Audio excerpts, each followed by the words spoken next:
동방의 박사들이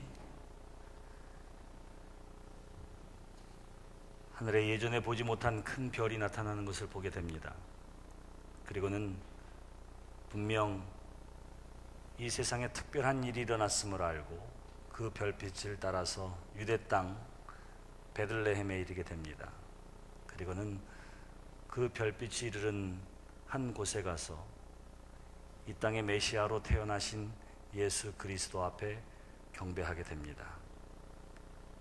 죄악으로 가득 찼던 세상에, 죄의 어둠 가운데 있었던 이 세상에 빛으로 예수님께서 그렇게 오셨습니다. 그리고는 이 땅에 오신 본래의 목적, 곧 모든 사람들의 죄를 용서해 주시고 영원한 구원의 길로 인도하시기 위해 친히 우리의 대속물이 되어 주셔서 십자가에 못 박혀 죽으십니다. 그리고는 말씀대로 장사한 지 사흘 만에 죽음 가운데에서 살아나셨습니다. 어두운 사망의 권세도 하나님의 아들 예수 그리스도의 부활 앞에서는 무너질 수밖에 없었고, 그 어떠한 세상의 권세로도 예수님의 부활은 막힐 수 없었으며, 하나님의 권세와 하나님의 영광은 그분의 부활하심을 통해서 우리 가운데 드러나 모든 잠자는 자들의 첫 열매가 되어 주심으로 그 예수 그리스도의 죽으심과 부활을 믿는 모든 사람들이 또한 예수님처럼 영생함을 얻게 되어질 것을 우리에게 친히 보여주신 줄 믿습니다. 그 예수님께서 하나님의 말씀을 따라 십자가에 달려 죽으시고 사흘 만에 잠자던 자들 가운데에서 살아나신 줄 믿습니다. 예수님께서 부활하셨습니다. 할렐루야. 우리 옆 사람과 더불어 함께 하나님께 영광 돌립시다. 주님께서 부활하셨습니다. 아멘. 오늘 그 부활의 아침을 우리가 맞았습니다. 예수님께서 십자가에 달려 돌아가시는 그 순간에도 제자들은 다 예수님을 떠나게 됩니다. 모두가 뿔뿔이 흩어져서 고향으로 돌아가고 본래의 자리로 돌아가게 되지요.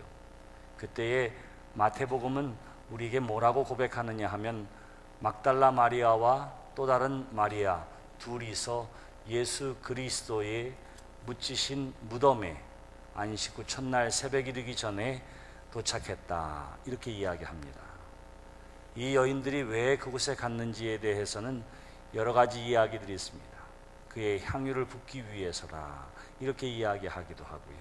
그러나 이 모든 일들은 하나님의 인도하심 때문인 줄 믿습니다. 예수 그리스도께서 부활하셨을 때에 그것을 목격하고 그 부활의 복된 소식을 알리도록 성령께서 저를 인도해 주신 줄 믿습니다.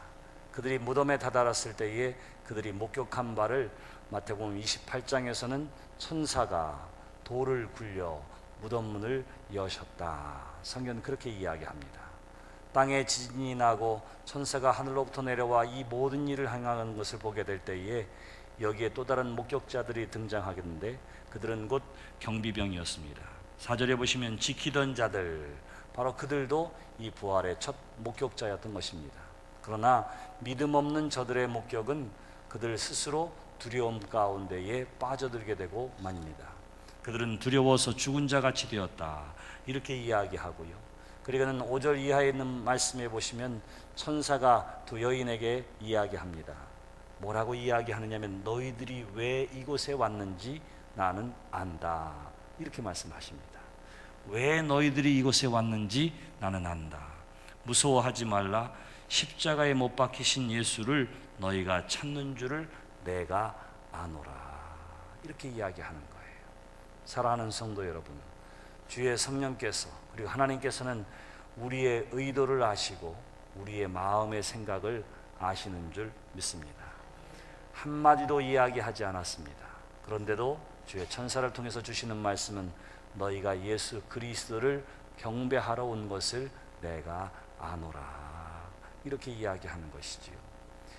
오늘도 이 복된 부활의 아침에 하나님 앞에 나와 찬양으로 준비하고 이른 새벽부터 찬양하고자 하는 그 경배의 마음을 하나님께서 아시는 줄 믿습니다. 부활의 새벽에 주님 앞에 나와 그 첫 시간 하나님 앞에 경배하고자 하는 여러분들의 마음을 하나님께서 아시는 줄 믿습니다. 그 발걸음을 아십니다. 그리고는 이야기합니다. 뭐라고 이야기하느냐 하면 6절 말씀에 그가 말씀하시던 대로 살아나셨느니라. 할렐루야. 여기 말씀하시던 대로라고 하는 것입니다.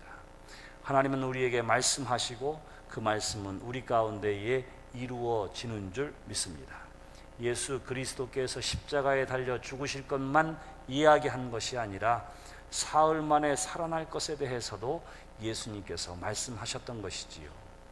이것은 예상하지 못한 일이 아닙니다. 엉뚱한 일도 아닙니다. 하나님께서 이미 말씀해 놓으신 일이었고 예수 그리스도께서 살아 생전에 이야기하신 그대로 그 말씀대로 이루어졌다. 성경은 그렇게 이야기합니다. 그로 말미암아 주시는 하나님의 말씀은 반드시 우리 가운데 이루어짐을 부활을 통해서 다시 한번 우리에게 증명해 주시는 줄 믿습니다. 예수 그리스도께서 누구든지 내 이름으로 아버지께 구하면 하늘의 아버지께서 들으실 것이요. 예수님께서 그렇게 말씀하셨다면 우리가 예수 그리스도의 이름으로 믿음을 가지고 간구하는 모든 것들에 대해서 반드시 하나님께서 들으시고 또한 역사해 주실 줄 믿습니다. 주님이 하시는 모든 말씀은 반드시 이루어진다고 하는 사실을 다시 한번 이 부활의 사건을 통해서 모든 믿는 자들에게 명확하게 그 증거로 보여주고 계시는 것이지요. 말씀대로 살아나셨다. 성경은 그렇게 이야기를 하고 있는 것입니다. 말씀대로 살아나신 이 일을 가장 먼저 목격하게 된 이유에 대해서 천사들이 이야기합니다. 뭐라고 이야기하느냐 하면 빨리 가서 그의 제자들에게 이르되 그가 죽은 자 가운데서 살아나셨고 또 갈릴리에 그들보다 먼저 갈지니 너희는 그곳에 가서 주님을 만나라 라고 하는 이 말씀을 전하도록 천사가 이야기를 하고 있는 것입니다. 우리로 하여금 보게 하셨을 때에는 보게 하신 이유가 있다. 우리로 하여금 체험하게 하셨을 때에는 하나님께서는 체험하게 하신 이유가 있다고 성경을 통해서 우리에게 보여주고 있는 것입니다. 두 여인이 제일 먼저 보았습니다. 체험했습니다. 그 이유는 나아가서 전하라고 이야기하라고 성경을 통해서 우리에게 가르쳐주고 있는 것입니다. 사랑하는 성도 여러분, 우리가 하나님의 은혜와 은총을 받았다면, 경험했다면 그 하나님을 세상에 널리 알리는 데 쓰임받는 믿음의 사람들이요 그리스도의 증인이 되시기를 주님의 이름으로 축원합니다. 하나님이 낫게 해주셨어요. 하나님께서 치료해 주셨어요. 하나님께서 해결해 주셨어요. 하나님의 은혜입니다. 이것이 바로 체험한 사람, 목격한 사람, 증인이 해야 할 사명이 되어지는 것입니다. 천사가 친히 여인들에게 이야기합니다. 어서 가서 이 소식을 제자들에게 알리라. 말씀대로 예수 그리스도께서 부활하셨음을 전하라고 이야기를 하고 있는 것입니다. 이 오늘 말씀에 이 부활을 목격한 두 부류가 있었습니다. 첫 번째는 경비병들이었습니다.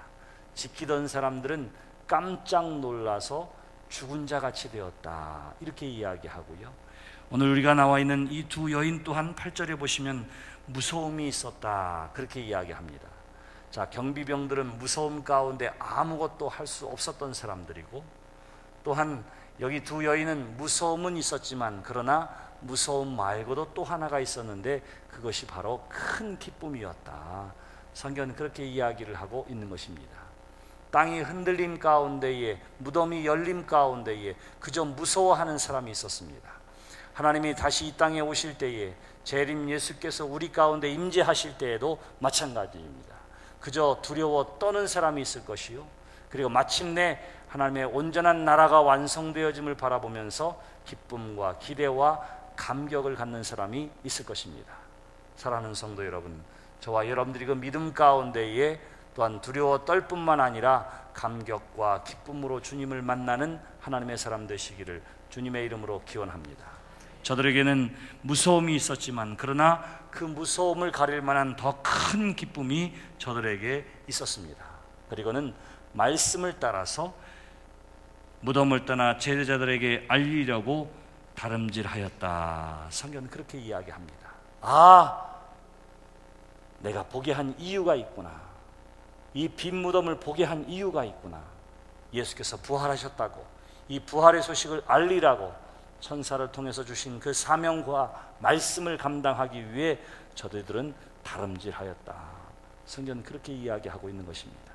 사랑하는 성도 여러분, 여러분들의 인생의 다름질이 무엇을 위한 뛰미며 무엇을 위한 발걸음이십니까? 사랑하는 성도 여러분, 이 아침에, 이 부활의 복된 아침에 여러분들의 인생의 발걸음이 다시 한번 확인되어지는 이 아침이 되기를 주님의 이름으로 축원합니다. 하나님은 살아계십니다. 하나님은 능력자이십니다. 하나님은 구원자이십니다. 이 복된 소식을 여러분들의 삶과 인생을 통해서 세상에 드러내는 데에 쓰임받는 여러분들의 삶이요 인생이 되시기를 주님의 이름으로 축원합니다. 세상에는 그러한 사람들이 얼마나 많이 있는지 몰라요. 오로지 하나님을 믿는 믿음 안에서 성공한 기업인들이 있습니다. 오로지 하나님을 믿는 간절한 믿음 가운데에 많은 사람들에게 하나님의 영광을 드러내는 스포츠, 운동 경기를 하는 운동 선수들도 얼마나 많이 있는지 모릅니다. 오로지 하나님의 영광에 사로잡혀서 이 땅을 살아감으로 말미암아 이웃에게 잔잔한 감동을 주는 그리스도의 증인들이 얼마나 많이 있는지 모릅니다.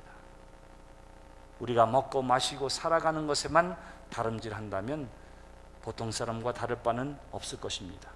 저와 여러분들은 부활을 믿는 믿음의 사람이요 체험의 사람이요 하나님의 자녀인 줄 믿습니다. 그러므로 그 속에서 하나님의 영광을 드러내는 인생의 발걸음을 가진 복된 성도들이 되시기를 주님의 이름으로 축원합니다.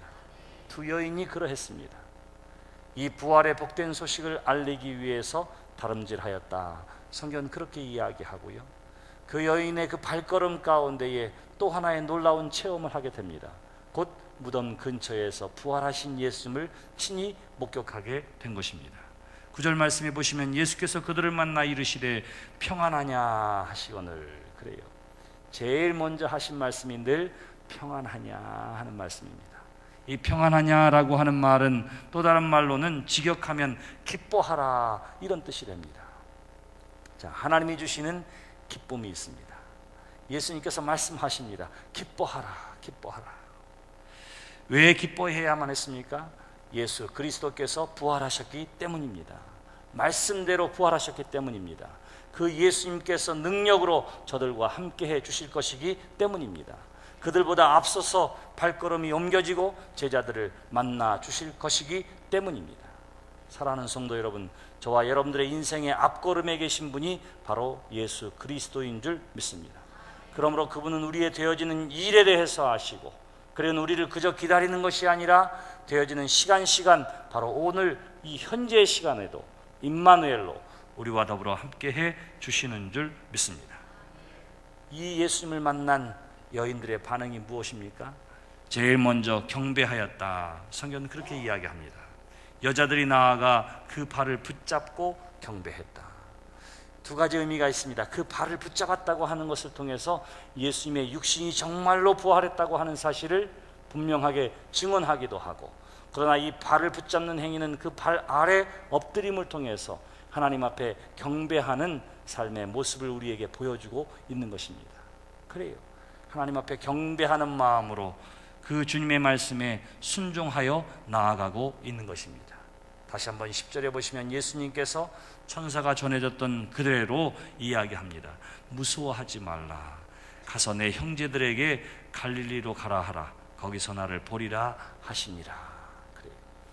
천사가 한 말과 똑같은데 예수님께서 하신 다른 말씀이 있습니다. 그것은 뭐냐면 예수님의 제자들에 대해서 뭐라고 얘기하느냐 하면 형제들에게 이렇게 이야기합니다. 어떤 형제? 내 형제들에게 그렇게 이야기합니다. 여러분, 예수님의 제자가 무엇한 사람이었습니까? 마지막 순간에 예수님을 배반했던 사람들이요, 마지막 순간에 예수님의 곁을 떠났던 사람들이요, 가장 고난의 자리에 있을 때에 함께하지 못한, 오늘날로 얘기하면 의리조차 없는 그러한 제자들이었습니다.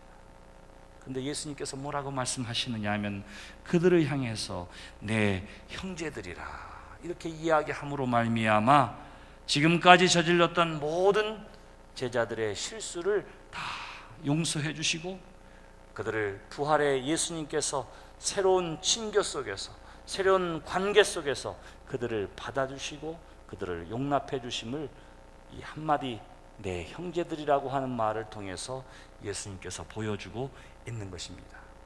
사랑하는 성도 여러분, 누구든지 그리스도 안에 있으면 새로운 피조물이라고, 이전 것은 지나갔으니 보라 새 것이 되었다고 사도 바울은 고린도후서 5장 17절을 통해서 우리에게 이야기해 주었습니다.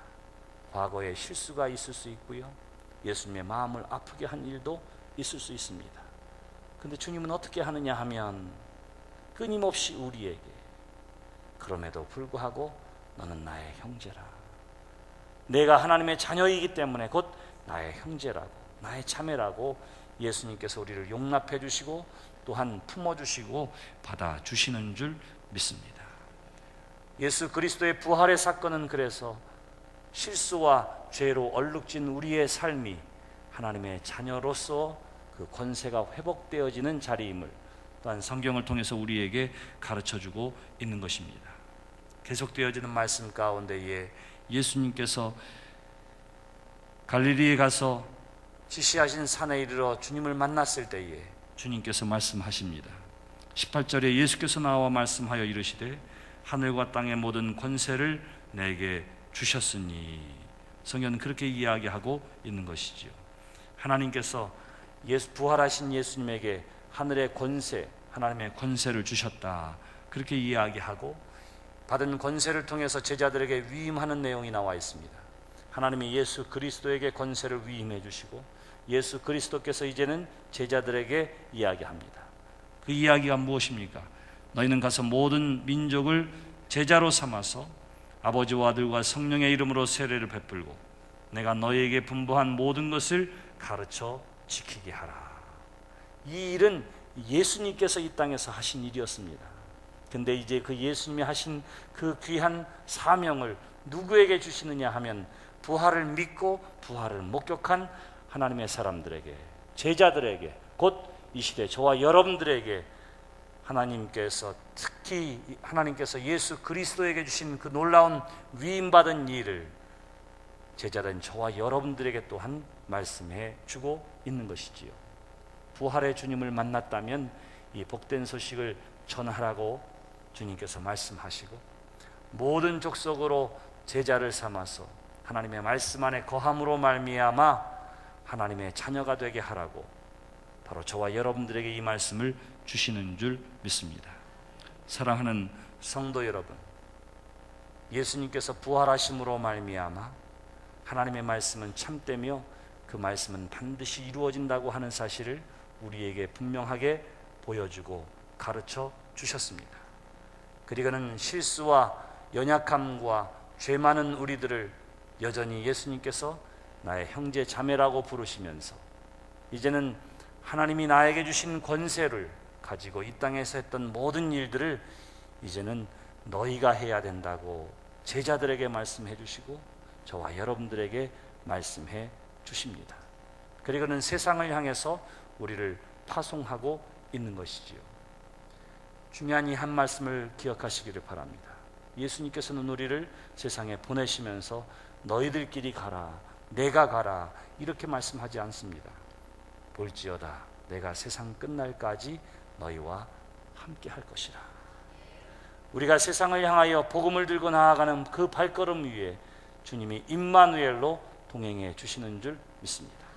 이제 예수 그리스도께서 말씀 가운데에 그 말씀대로 부활하시고 부활의 주님이 우리와 더불어 임마누엘로 동행해 주심을 믿고 세상을 향하여 담대히 발걸음을 옮기고 그리스도의 증인이요 예수 그리스도로부터 위임받은 제자 삼는 사역에 여러분들의 삶과 여러분들의 시간과 여러분들의 열정을 씀으로 말미암아 하나님의 자녀로서의 삶을 살아가는 복된 성도들이 되시기를 주님의 이름으로